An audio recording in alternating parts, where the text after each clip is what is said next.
Bulan Al-Muharram memiliki keutamaan yang langsung disebutkan oleh Nabi SAW. Salah satunya adalah bulan yang saat menunaikan ibadah puasa di dalamnya, maka puasa itu menjadi istimewa di hadapan Allah Subhanahu wa Ta'ala. Hadirin sekalian, apa korelasinya ibadah puasa ini dengan bulan Al-Muharram? Atau dalam bahasa yang lebih lugasnya, apa hikmahnya ibadah puasa ini ditunjuk menjadi ibadah yang istimewa di bulan Al-Muharram? Kenapa tidak disebut umrah misalnya?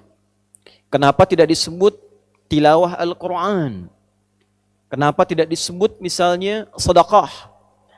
Tapi yang diutamakan di sini adalah as-siyam atau puasa.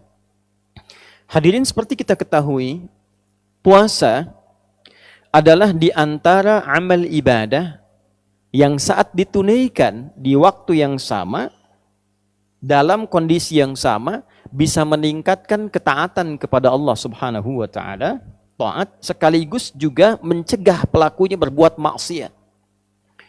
Seorang yang puasa umumnya bukan hanya menunaikan ibadah fardu yang terjaga, sunnah ingin dia kerjakan. Salat sunnah dia tingkatkan. Bacaan Al-Quran dia tingkatkan, sedekah dia tingkatkan. Dan inti pada puasa, ini yang paling penting adalah, ibadah ini memiliki kesan yang istimewa karena mampu dengan menunaikannya secara benar, dapat mengendalikan nafsu, syahwat manusia, sehingga berpotensi ia meninggalkan perbuatan-perbuatan maksiat dan mencegah perbuatan terlarang di kemudian hari. Seseorang yang menunaikan puasa, tentu tidak akan ia mengorbankan puasanya dengan berdusta. Tentu tidak akan terdorong dirinya untuk mencela. Akan menahan tangannya untuk mencuri. Akan menahan sikapnya untuk mengerjakan selalu perbuatan-perbuatan yang mulia saja. Itulah siyam. Itulah fadilah menunaikan ibadah puasa. Dan dengan inilah kemudian para ulama seringkali memberikan highlight, garis bawah, bahwa dengan menunaikan ibadah puasa itu kita mampu mengendalikan diri. Inti puasa pengendalian diri. Inti puasa pengendalian nafsu. Seseorang yang mampu mengendalikan nafsunya, maka ia akan mampu mencegah dirinya berbuat maksiat. Itulah sebabnya nafsu ketika disebut dengan fujur di antara namanya, lawannya adalah takwa. Wa nafsi wa ma sawwaha fa'alhamaha fujuraha wa taqwaha. Tujuan puasa mengendalikan nafsu, meningkatkan takwa. Itulah sebabnya ketika 30 hari atau 1 bulan kurang lebih kita menunaikan ibadah puasa Ramadan, tujuan terbesarnya adalah meningkatkan takwa, mengendalikan nafsu.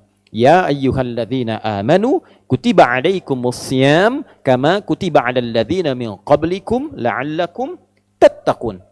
Dengan menunaikan puasa itu diharapkan takwanya meningkat. Bila takwa sudah meningkat, otomatis nafsunya ditekan.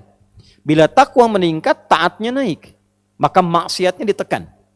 Maksiat itu cenderung mendorong pelakunya untuk berbuat sesuatu yang terlarang. Perbuatan yang terlarang dalam syariat disebut dengan muharram. Mencuri terlarang, maka mencuri itu muharram. Minum khamar, miras santika itu muharram. Korupsi itu muharram. Berdusta itu muharram. Hukum yang melekatkan pada setiap perbuatan yang dilarang, hukumnya disebut dengan haram namanya. Mencuri itu muharram, hukumnya haram. Korupsi itu muharram, hukumnya haram. Bila kita ingin berlatih meninggalkan segala yang dilarang itu, dan memulai pada waktunya kita untuk mempraktekkan itu, di waktu ini saya ingin meninggalkan segala yang dilarang. Maka rumusnya di antaranya dalam bahasa Arab, tambahkan al pada nama kalimatnya. Sesuatu yang dilarang muharram, tambahkan al disebut dengan al-muharram. Maka bulan pertama dalam penanggalan Hijriyah dinamakan dengan al-muharram, bukan sekedar ingin mengabadikan nama itu yang memang sudah ada semenjak di zaman jahiliyah, dan jadi konsensus kesepakatan bahwa bila tiba waktu itu, bulan Al-Muharram itu, maka setiap masyarakat berlatih. Setiap masyarakat mencoba meninggalkan segala yang dilarang. Disepakati oleh masyarakat pada masa itu. Anda bayangkan zaman jahiliyah saja, kalau sudah masuk Al-Muharram, sudah viral dari masa-masa sebelumnya. Jangan bertengkar, jangan saling membunuh, jangan saling menyakiti. Itu ada konsensus. Maka Islam datang mengukuhkan itu, sekaligus memberikan satu sinyal isyarat bahwa tidak ada perbedaan syariat zaman-zaman Nabi sebelumnya yang ditutup disempurnakan oleh Nabi Muhammad SAW. Itulah sebabnya ketika satu di antara bulan Hurum disinggung dalam Al-Quran, di surah ke-9 At-Taubah, di ayat ke-36, ketika Allah mengatakan, Inna iddatas syuhuri indallahi 12 syahran fi kitabillah, yawma khalaqas samawati wal arda, minha arba'atun hurum. Dzalika ad-dinul qayyim, fala tadhlimu fihinna anfusakum.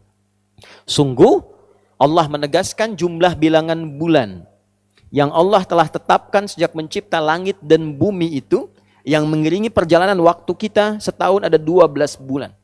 Dari 12 itu ada 4 bulan yang terhormat, bulan Hurum. Bulan kita menjaga diri, menjaga kehormatan, mengevaluasi, meninggalkan maksiat. Itulah ketentuan agama yang benar. Maka bila telah tiba di 1 bulan itu, maka jangan sampai kita melakukan perbuatan-perbuatan yang terlarang. Jangan menzolimi diri. Lisan itu fungsinya bicara yang baik. Ketika lisan digunakan pada yang tidak baik, itu zalim namanya. 4 bulan ini, 3 berurutan kata Nabi. 3 mutawaliyah. Dzulqa'dah, Dzulhijjah, Al-Muharram. Lalu yang keempat bulan Rajab. Bulan yang ke-7 itu yang kita ketahui. Hadirin, bila kita rangkai seluruh uraian ini, ternyata Al-Muharram bukan menjadi penanda awal pergantian satu waktu dalam penanggalan Islam. Tapi Al-Muharram juga komitmen kita untuk memulai hari baru, tahun baru, waktu yang baru, dengan keadaan yang baru yang lebih baik. Bagaimana cara menjadi baik itu? Berhijrah. Apa esensi hijrah itu? Maka dalam hadis riwayat Al-Bukhari diisyaratkan oleh Nabi SAW, esensi hijrah itu meninggalkan segala yang dilarang oleh Allah dan Rasulnya, yang haram-haram.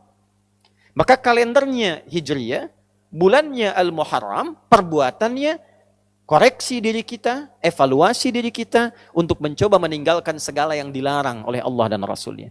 Tidak ada cara yang terbaik untuk bisa mengoptimalkan itu dan pesan-pesan yang istimewa tadi, kecuali salah satu amalan efektifnya dengan menunaikan ibadah puasa. Karena saat puasalah kita bisa mengoreksi diri dengan baik. Kita bisa mencoba berlatih meninggalkan segala yang dilarang. Kita bisa memaksimalkan ibadah yang menunjukkan ketaatan kita meningkat di hadapan Allah Subhanahu wa Ta'ala. Itulah sebabnya Nabi SAW ketika ditanya oleh segelintir sahabat, puasa apa yang istimewa, yang utama setelah Ramadan, maka Nabi tidak ragu mengatakan puasa yang ditunaikan di bulan Allah Al-Muharram. Dilekatkan dengan nama Allah untuk menunjukkan keistimewaan bulan Al-Muharram ini. Hadirin rahimani wa rahimakumullah. Apakah utuh puasanya di bulan Al-Muharram ini? Apakah sebagian saja? Para ulama ada yang mengatakan karena Nabi menyebutkan bulan Al-Muharram, maka ada yang menghukumi silahkan. Sebanyak-banyaknya tunaikan di bulan Al-Muharram itu. Ada yang membatasi dengan memberikan keutamaan tanggal 1 sampai 10. Ada yang tidak membatasi, bahkan menambahkan keutamaan kalau yang biasa Senin dan Kamis, Ayyamul Bid ditunaikan di bulan ini, maka meningkat keutamaannya. Ada juga di antara penanggalan ini satu tanggal yang istimewa disepakati oleh ulama tanpa perbedaan dan riwayatnya tersambung pada sosok mulia lingkup A1 dari Nabi SAW, satu di antara istri Nabi SAW, Ummul Mukminin, ibunda kita semua, Sayyidah Aisyah radhiyallahu taala anha.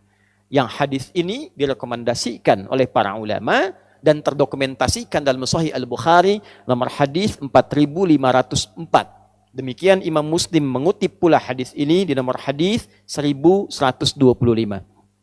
Dari Nabi sallallahu alaihi wasallam informasinya dinukilkan oleh Sayyidah Aisyah beliau mengatakan radhiyallahu taala anha au kama qalat, tatkala Nabi sallallahu alaihi wasallam berhijrah ke Al-Madinah Al-Munawwarah, maka orang-orang Yahudi pada masa itu sedang menunaikan puasa di hari ke-10 di bulan Al-Muharram, dikenal dengan Ashura. Maka ketika ditanya mengapa mereka puasa, mereka menjawab, inilah hari Musa alaihi salam diselamatkan oleh Allah dari kejaran Fir'aun. Fir'aun binasa, Musanya sentosa. Maka untuk menunjukkan bukti syukurnya, ditunaikanlah puasa sebagai syukur pada Allah subhanahu wa ta'ala. Ini rumus. Boleh diantara nikmat syukur itu kita tingkatkan dan kita syukuri dengan menunaikan ibadah seperti puasa. Nabi muncul hari lahirnya, beliau puasa. Itulah yang menjadi puasa sunnah di hari Senin. Jadi kalau kita merasakan satu nikmat, boleh kita syukuri dengan meningkatkan ibadah, salah satunya puasa. Hadirin sekalian, maka Nabi berkomentar, saya lebih berhak dibandingkan dengan Musa. Maka beliau kemudian menunaikan puasa, meminta umatnya juga menunaikan puasa, sebagai penghormatan pada peristiwa itu. Dan ketika tiba Ramadan, Nabi memerintahkan umatnya memilih, mau tunaikan silahkan, mau tidak juga tidak mengapa. Hadirin, ternyata penelusuran terhadap riwayat, bukan hanya peristiwa Musa yang terbebas saja. Nabi Adam alaihissalam turun ke bumi dan diterima taubatnya oleh Allah setelah menyampaikan kalimat indah yang diterima dari Allah, Rabbana zalamna anfusana wa illam taghfir lana wa tarhamna lanakunanna minal khasirin, yang diabadikan di Al-A'raf itu ternyata terjadinya 10 Al-Muharram. Nabi Nuh alaihissalam ketika kapalnya itu yang telah dihantam oleh badai, kemudian muncul banjir dan beliau selamat dengan pengikutnya, keselamatannya terjadi di bulan Al-Muharram di tanggal ke-10. Dan peristiwa-peristiwa besar lain banyak mengiringi, menunjukkan perubahan, menunjukkan evaluasi, menunjukkan muhasabah yang inti seluruhnya ini terdapat dalam puasa. Jadi wajar ketika tanggal 10 Al-Muharram ada puasa sunnah dan memberikan manfaat menggugurkan dosa yang pernah dilakukan, maka bagaimana cara menjalaninya? Bukan sekedar menahan lapar dan haus, tapi kita mengoreksi diri kita seperti Nabi Adam mengoreksi dirinya, kakek moyang kita. Ada istighfar yang kita bisa sampaikan pada Allah subhanahu wa ta'ala. Yang kedua, ada yang dicontohkan memulai jalan baru untuk meninggalkan maksiat. Umat Nabi Nuh banyak maksiat, muncul banyak cobaan, muncul banyak masalah. Maka tolong dicek. Kalau dalam kehidupan banyak masalah yang tidak tuntas, tidak selesai, coba dicek. Kalau tandanya bukan ujian rasa cinta seperti Allah menguji para nabi, para rasul, boleh jadi ada maksiat yang pernah dikerjakan. Koreksi. Atau kita tunjukkan bukti syukur pada Allah. Selama ini jarang kita syukuri nikmat. Banyak meminta sesuatu yang tidak ada, yang ada lupa disyukuri. Maka ambil pada kisah Nabi Musa diselamatkan dari Fir'aun, syukuri. Maka niatkan hari ke-10 itu kita menunaikan puasa untuk mensyukuri nikmat Allah yang didapatkan sampai detik itu.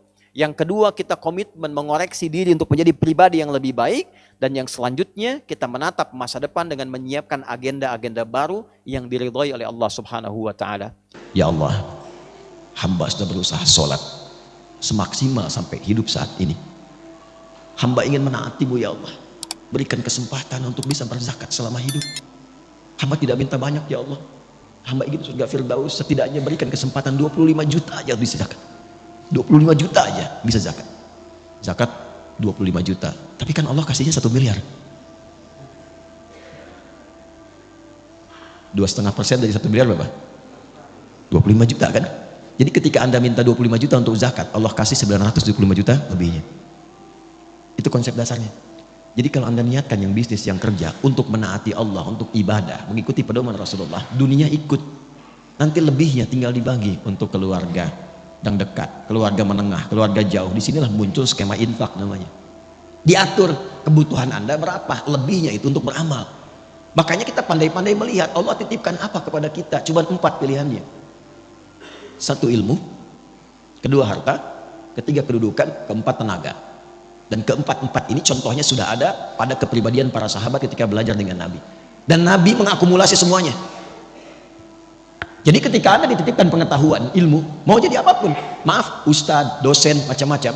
Nah, pertanggungjawaban pertamanya itu pertanyaannya bukan seberapa besar gelar Anda. Berapa banyak ilmu itu yang telah mengenalkan Anda dengan Allah. Kan jelas, itu setiap bangun loh standar. Jadi kalau kita bangun tidur, itu langsung ditanya ya pada diri kita melalui hadis Nabi. Sampai bangun itu sudah seberapa dekat dengan Allah? Ingat Allah enggak? Itu ada di Abu Daud nomor hadis 1367. Silakan dicek. Dari Ibnu Abbas radhiyallahu taala anhuma. Itu kata beliau kalau Nabi bangun dari tidurnya, kana Nabiyyu sallallahu alaihi wasallam idza istaiqadha min naumihi fajalasa. Kalau Nabi bangun dari tidur duduk dulu. Enggak langsung, jangan langsung beraktivitas, duduk supaya tenang. Wa masaha biyadihi min athari naumi. Kemudian menghilangkan bekas ngantuknya dengan tangan yang bersih ya. Karena nanti ada hadis lain kalau menduga tangannya kotor cuci dulu. Karena engkau tidak tahu kemana tangan itu berkelana saat tidur. Setelah sadar baru baca. Apa yang dibaca? Sebelum doa itu ada bacaan dulu, wa qara'a khawatim surah Ali Imran, dan membaca 11 ayat terakhir surah Ali Imran. Surah itu kurikulum hidup yang menyadarkan jangan sampai bangun dan beraktivitas Anda tidak kenal Allah apapun profesinya. Inna fi khalqis samawati wal ardi wa ikhtilafil laili wan nahari la ayatin liulil. Siapa ulul albab itu? Alladzina yadhkuruna Allaha qiyaman wa qu'udan wa 'ala wa yatafakkaruna fi khalqis samawati wal rabbana ma khalaqta hadha batila subhanaka faqina. Jadi Anda mau tugas jadi udara, darat, lautan, bekerja apapun, kalau Anda mengaku muslim, ingat Allah. Itu poinnya. Yang menjabat silahkan.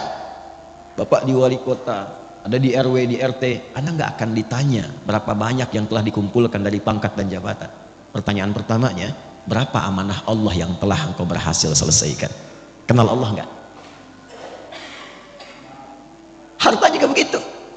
Jadi ketika Allah titipkan, menatanya begini, menatanya. Bukan semuanya itu harus dibelanjakan. Nih, yang untuk ibadah akhiratnya. Untuk keluarga berapa? Setelah itu sebagian infak awal, 5 golongan, Al-Baqarah 215. Setelah itu lebihnya baru keluar. Anda dapat sebulan 100 juta, hitung. Setelah keluar zakat, ini yang di rumah berapa kebutuhannya? Misal 30 juta. Lalu dari 5 golongan yang 215, ayat 215 di Al-Baqarah, ada orang tua di situ. Yas'alunaka madza yunfiqun qul ma anfaqtum min khair falil walidain wal aqrabin, kerabat dekat, paman, bibi, ya adik, kakak dan sebagainya, keponakan, wal yatama, anak yatim, wal masakin, orang miskin, wabnis sabil, yang kesulitan di perjalanan. Porsinya berapa? Setelah itu baru keluar yang jauh. Jadi siapa untuk keluarga, tabungannya bagaimana, selebihnya itu untuk ibadah. Inilah Firdaus. Dan kalau dikumpulkan terus pun tanpa arah itu percuma, karena saat meninggal dibalutnya cuma pakai kain kafan dan silahkan cek tidak ada kantongnya. Silahkan cek kalau nggak percaya. Jadi polanya seperti ini. Kalau ini sudah paham dan menjaga kehormatan, walladzina hum li furujihim hafidun. Ini aja sifatnya. Ada 5 sifat, silahkan nanti cek ayatnya. 5 ini turunkan, ikuti selama hidup. Dan jadi apapun. Dan sahabat itu nggak keluar dari yang 4 yang tadi kita pilih. Silahkan dari sekarang tetapkan, mau berjuangnya lewat harta seperti Abdurrahman bin Auf, Utsman bin Affan radhiyallahu taala anhuma, mau dengan ilmu seperti Ali bin Abi Thalib, Abu Hurairah, Salman Al-Farisi radhiyallahu taala anhum jami'an, mau dengan kedudukan seperti Amr bin As, silahkan radhiyallahu taala anhu, atau mau dengan tenaga saja seperti Bilal bin Rabah. Kalau sudah paham, hidupnya enak. Bilal itu azan, Allahu akbar, Allahu akbar. Nabi komen, begitu selesai kata Nabi, aku mendengar suara terumpah Bilal itu di surga. Bilal langsung menyimpulkan, azan aja saya udah ke surga, apain saya capek kayak Utsman gitu. Karena jelas orientasi hidupnya, sehat juga, makan juga, cukup, dan tidak akan iri dengan ilmunya Ali, tidak akan iri dengan kayanya Utsman, dan gak akan flexing. Itu Bilal biasa saja. Bilal itu sepeninggal Nabi itu dicari oleh orang-orang untuk diangkat jadi hakim agung dengan gaji yang sangat tinggi, tapi Bilal menolak untuk mempertahankan kalimat Nabi yang telah beliau pegang gitu, karena orientasinya jelas. Saya tanya antum ya, antum pilih mana? Subuh di Masjid Ar-Raya atau diajak olahraga dikasih hadiah 10 juta?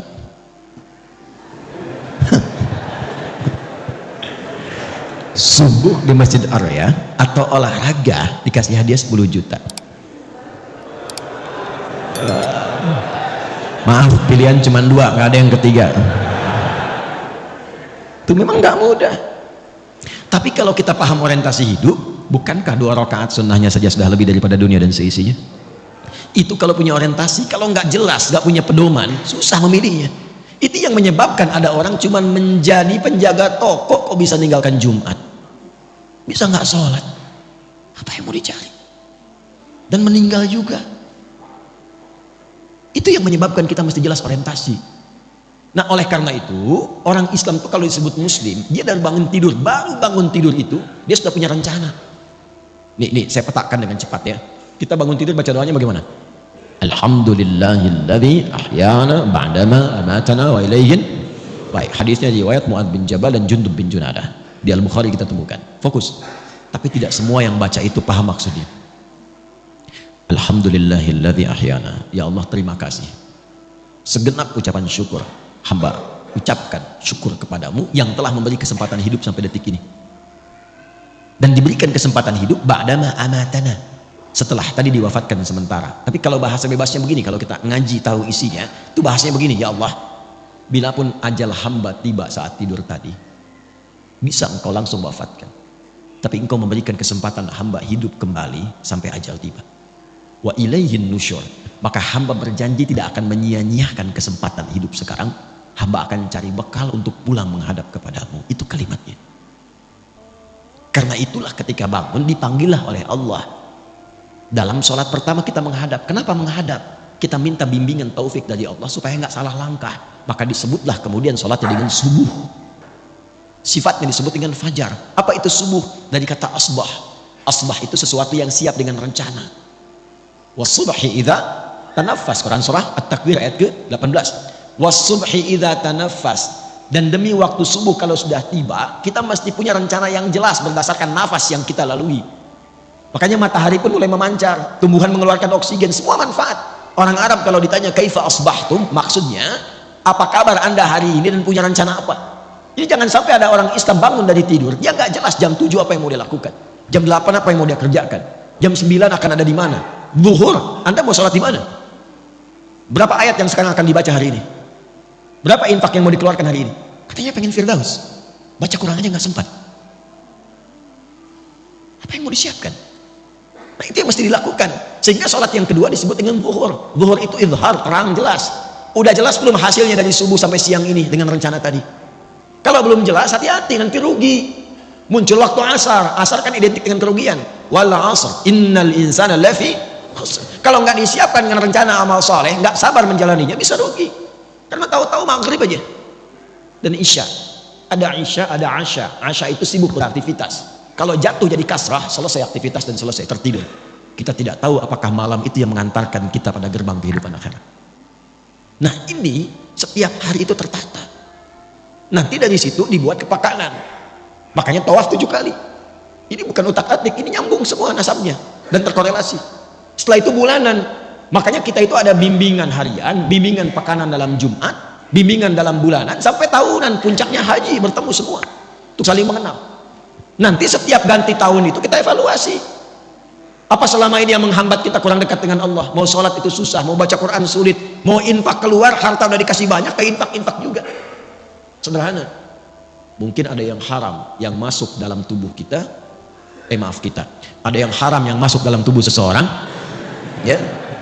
Atau ada perilaku maksiat yang harus ditinggalkan. Itulah yang menjadikan seorang muslim mesti meninggalkan itu. Meninggalkan sesuatu yang dilarang kepada yang baik disebut dengan hijrah namanya. Jadi hijrah itu bukan masuk kelompok tertentu, ormas tertentu, keadaan tertentu, bukan. Meninggalkan segala yang dilarang menuju segala yang baik. Kalau anda ingin ikut, tambahkan ya. Mengikuti sifatnya, tambahkan tak. Maka jadilah hijriyah. Hijriyah itu bukan sekedar nama untuk tahun, bukan.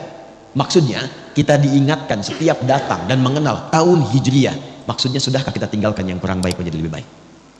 Itu poinnya. Ishma syi'ta fa innaka mayyit. Kalau masih belum paham, itu langsung silakan hidup, nikmati, bebas terserah kamu, tapi ingat, kamu akan wafat. Hari pertama, bulan pertama di kalender hijriah ini diberi nama apa namanya? Bulan apa? Bukan.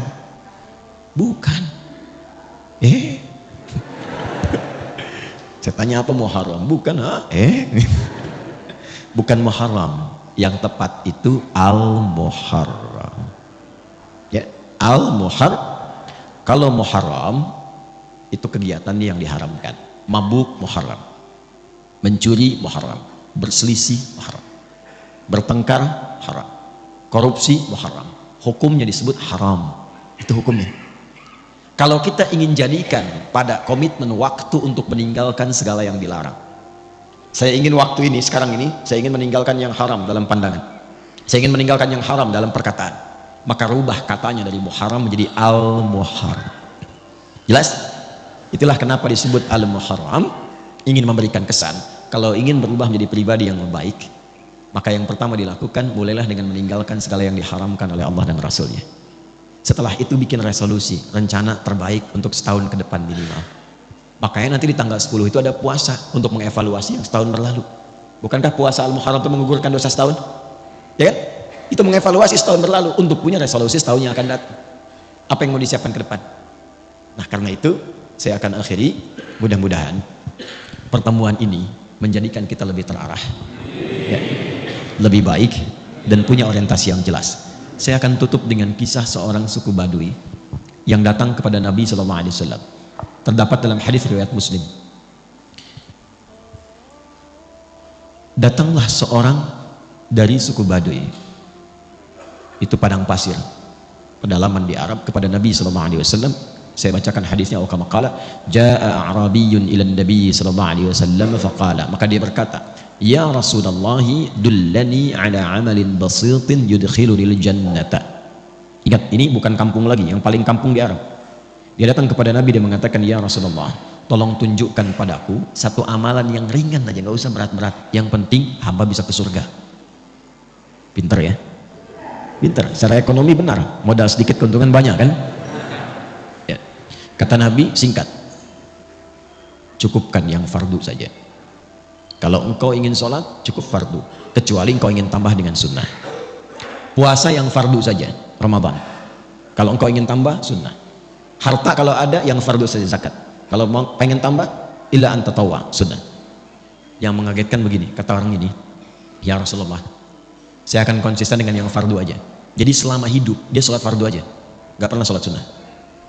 Puasanya Ramadan saja, gak ngerjakan puasa sunnah. Tapi juga saya akan konsisten meninggalkan maksiat. Jaga diri. Lalu tiba-tiba dia pergi, thumman talaqa. Perhatikan komen Nabi di sini. Qad aflaha in sadaqa au dakhala al-jannata in sadaqa. Kalau dia komit, konsisten dengan apa yang dia katakan tadi, dia akan masuk surga. Tapi kalimatnya jannah. Ya, jannah, tidak menyebutkan firdaus, bukan adan. Karena memang Nabi membalas keinginannya, yang penting ke surga. Jadi sebetulnya simpel.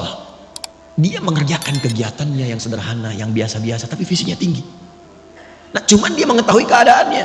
Dia paham, dia itu nggak sanggup sholat sunnah tahajud karena tinggalnya nomaden, pindah-pindah. Kadang-kadang malamnya ada badai, terganggu. Maka dia komit dengan yang fardu. Dia mungkin tidak kerjakan sunnah, tapi dia tinggalkan maksiat. Tapi antum tidak harus pilih seperti dia. Kenapa? Karena tantangan mereka dengan kita beda. Di padang pasir, maksiat apa yang mau dilakukan? Lihat onta nggak pakai baju, emang begitu. Pemandangannya ya gersang saja. Jadi potensi maksiatnya kecil, tinggal nata diri saja. Sekarang antum buka HP sudah maksiat. Oke. Jalan baliho aurat terbuka, lihat. Nggak sengaja, tapi gini lagi. Benar nggak ya? Salah. Maka kita harus punya visi yang lebih besar lagi. Ya, maka saya bandingkan sebelum saya akhiri. Ini saya selalu sampaikan yang nyata-nyata. Kalau bukan Quran hadis, yang ini kisah yang saya alami sendiri. Antum nih datang, masya Allah, masjid bagus. Semoga Allah berkahi semua. Fasilitas enak, komplek baik. Ini saya mau tutup ya, cuma untuk menggugah kita semua saja. Saya ingin ajarkan pada anak saya dulu bagaimana sirah Nabi dari mulai dasar saat menggembala kambing. Maka saya ajak anak saya itu ke satu puncak bukit. Karena saya dengar ada orang soleh memelihara kambing. Saya ajak dengan istri, dengan keluarga situ.